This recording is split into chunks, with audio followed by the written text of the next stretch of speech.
Kailangan ba magpatuli? Tara, alamin natin.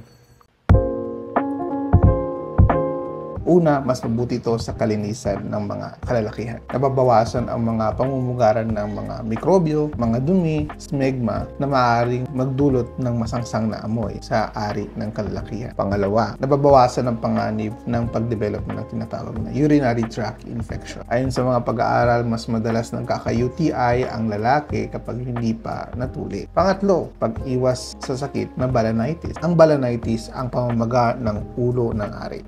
Madalas ito nangyayari kapag meron kang poor hygiene. Pang-apat, mas nababawasan ang posibilidad na magkaroon ng sexually transmitted infection. Base sa ebidensya ng WHO at CDC, nababawasan ang mode of transmission ng mga STDs kapag malinis ang hygiene. Kasama nito ang mga STDs kagaya ng syphilis, gonorrhea, and HPV infection. Pang-lima, para makaiwas sa tinatawag na penile cancer. Bagamat bihira itong uri ng cancer, halos ang penile cancer ay eksklusibo lang sa mga hindi pa nagpapatuli. Pang-anim, pang-iwas sa tinatawag na phimosis. Ang phimosis naman ang pagdikit ng balat sa ulo ng ari. Madalas masakit ito, nakakairita, at ang tuli lang ang nakakapagbigay ng lunas sa sakit na ito. Pang-pito, kultura at social acceptance.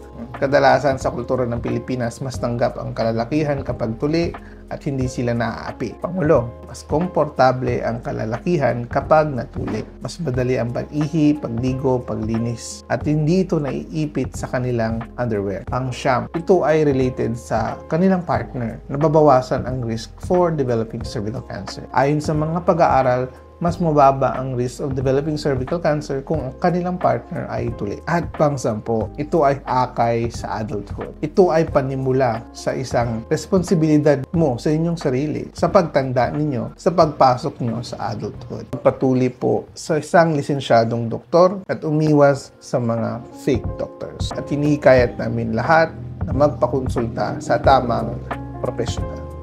Doon lang.